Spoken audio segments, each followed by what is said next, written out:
जय हिंद साथियों, मैं चंदा। आज हम क्लास 6 के हिस्ट्री का चैप्टर नंबर 4 जो है क्या बताती है हमें किताबें और कब्रें, इसके बारे में जानेंगे। तो इस चैप्टर में हम बेसिकली किताबें यानी वैदिक सभ्यता को जानेंगे और कब्रें यानी जो महापाषाण युग में जो बड़े बड़े पत्थरों से जो सबको ढका जाता था, इसके बारे में पढ़ेंगे। तो चलिए पहले हम आज वैदिक सभ्यता की ओर चलते हैं, वेद के बारे में जानते हैं। तो वैदिक सभ्यता का सामान्य समय काल था 1500 से 600 ईसा पूर्व, ये लगभग में माना गया है। उसके बाद अब वेद के बारे में जानते हैं। तो हिंदू धर्म का सबसे पवित्र ग्रंथ है वेद। तो वेद का शाब्दिक अर्थ होता है ज्ञान। और इसके अब रचयिता की बात करेंगे। वेद के रचयिता और इनके सभी के प्रकार और इनके ब्राह्मण ग्रंथ के बारे में जानेंगे। तो चलिए हम पहले वेद की रचयिता को जानते हैं। तो वेद के रचयिता है महर्षि कृष्ण द्वैपायन वेद व्यास जी। इन्होंने बताया कि वेद की संख्या 4 है। तो चलिए जानते हैं कौन कौन 4 वेद है। तो पहला ऋग्वेद, दूसरा यजुर्वेद और तीसरा सामवेद और चौथा अथर्ववेद। तो चलिए हम चारों वेद को बारी बारी से जानते हैं। इसके धार्मिक पुरोहित को जानते हैं, इसके ब्राह्मण ग्रंथ को जानते हैं। तो ऋग्वेद का धार्मिक पुरोहित है होत्री और इसके ब्राह्मण ग्रंथ है ऐत्रेय एवं कौशिकी। वही अब बात करेंगे यजुर्वेद के धार्मिक पुरोहित की, तो वो है अधर्यु और इसके ब्राह्मण ग्रंथ है तैत्तिरीय व शतपथ। तो उसके बाद हम सामवेद के धार्मिक पुरोहित की बात करें तो उसका धार्मिक पुरोहित है उद्गाता और इसके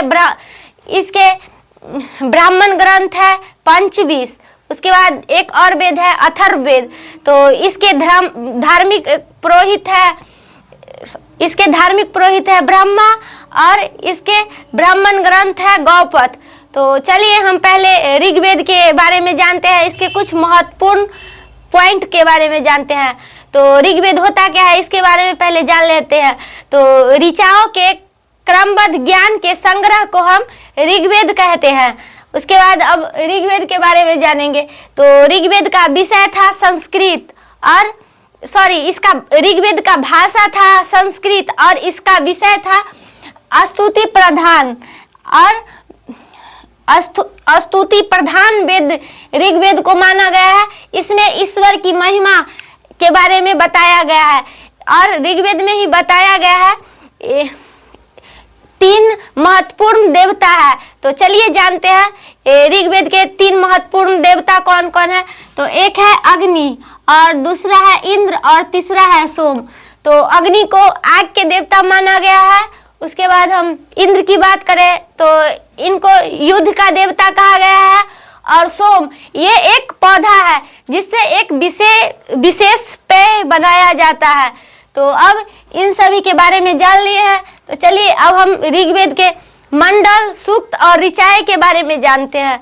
तो चलिए देखते हैं। ऋग्वेद में मंडलों की संख्या 10 है और सूक्त की संख्या 1028 है। तो सूक्त क्या होता है पहले इसके बारे में जानते हैं। तो अच्छी तरह से बोला गया शब्द को सूक्त कहा जाता है। इसका विशेष प्रयोग देवी देवताओं के लिए किया जाता था। उसके बाद ऋग्वेद की ऋचा की बात करें तो वो है 10,600, लगभग में एनसीईआरटी में बताया गया है 10,600। उसके बाद अब चलिए आगे देखते हैं। इसमें ऋग्वेद में इंद्र देवता के लिए 250 और अग्नि देवता के लिए 200 ऋचाओं का रचना किया गया है। यानी ऋग्वेद में इंद्र के लिए 250 और अग्नि के लिए 200 ऋचाओं की रचना की गई है जो ऋग्वेद में बताया गया है।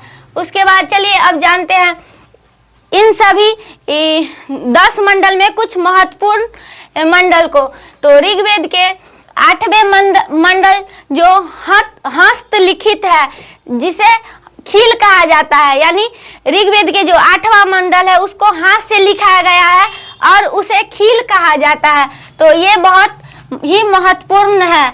उसके बाद ऋग्वेद के 9वें मंडल में सोम देवता का उल्लेख मिलता है, यानी ऋग्वेद के जो 9वां मंडल है उसमें सोम देवता यानी युद्ध के देवता का वर्णन किया गया है। उसके बाद अब चलिए हम लोकप्रिय गायत्री मंत्र के बारे में जानेंगे, इसके रचयिता के बारे में जानेंगे और ये गायत्री मंत्र किस मंडल से मिलता है इसके बारे में जानेंगे। तो लोकप्रिय गायत्री मंत्र जिसके रचयिता है विश्वामित्र जी, यानी जो गायत्री मंत्र के रचयिता विश्वामित्र है तो है। उसके बाद गायत्री मंत्र का उल्लेख ऋग्वेद के 3वें मंडल में मिलता है। उसके बाद अब चलिए अब वर्ण की ओर चलेंगे। इसके वर्ण यानी वर्ण का चर्चा ऋग्वेद के किस मंडल में किया गया है इसके बारे में जानेंगे। तो चतुष्य समाज की कल्पना आदि का स्रोत ऋग्वेद के 10वें मंडल में मिलता है, यानी जो चतुष्य मतलब 4 जो वर्ण है उसकी रचना की बात करें तो उसका उल्लेख ऋग्वेद के 10वें मंडल में देखने को मिला है। तो चलिए जानते हैं वो 4 वर्ण कौन कौन है और इसका विशेष जानकारी हम अगले चैप्टर में प्राप्त करेंगे। तो अभी हम 4 वर्ण का नाम जानते हैं। तो पहला ब्राह्मण, उसके बाद दूसरा वर्ण है क्षत्रिय, उसके बाद तीसरा वर्ण है वैश्य और चौथा वर्ण की बात करें तो वो है शूद्र। तो अभी इस सब का विशेष जानकारी नहीं प्राप्त करेंगे, इसके अगले चैप्टर में इसके बारे में जानेंगे। तो चलिए अब दूसरा वेद की बात करें जो है यजुर्वेद, इसके बारे में जानेंगे। तो इससे पहले हम ऋग्वेद के बारे में एक और महत्वपूर्ण जानकारी देंगे। ऋग्वेद को यानी ऋग्वेद में स्तुति प्रधान यानी पूजा पाठ के बारे में वर्णन किया गया है विशेष तौर पर। उसके बाद अब चलिए यजुर्वेद की बात करें और इसमें इसके सूक्त की बात करें, इसके धार्मिक पुरोहित की बात करें तो चलिए जानते हैं। तो यजुर्वेद का धार्मिक पुरोहित है अधर्यु और इसके ब्राह्मण ग्रंथ की बात करें तो तैत्तिरीय व शतपथ है। उसके बाद स्वर पाठ, उसका जानते हैं यजुर्वेद किसे कहते हैं इसके बारे में। तो स्वर पाठ के मंत्रों तथा बलि के अनुपालन के लिए नियमों का संकलन यजुर्वेद कहलाता है, यानी जो स्वर पाठ के मंत्रों तथा बलि के अनुपालन के लिए नियमों का संकलन यजुर्वेद कहलाता है। उसके बाद आप जानते हैं यजुर्वेद मुख्यतः किस प्रकार का वर्णन किया गया है इसके बारे में यजुर्वेद में। तो यजुर्वेद में यज्ञों के नियमों एवं विधि विधानों का संकलन किया गया है, यानी यजुर्वेद में यज्ञ के बारे में विशेष तौर पर बताया गया है। यज्ञीय विधि विधान को करने के बारे में यजुर्वेद में दिया गया है। उसके बाद यजुर्वेद में बलिदान विधि का वर्णन भी किया गया है। उसके बाद हम यजुर्वेद एक ऐसा वेद है जो गद और पद दोनों में है, यानी यजुर्वेद एक ऐसा मात्र वेद है जो गद और पद दोनों में है। उसके बाद हम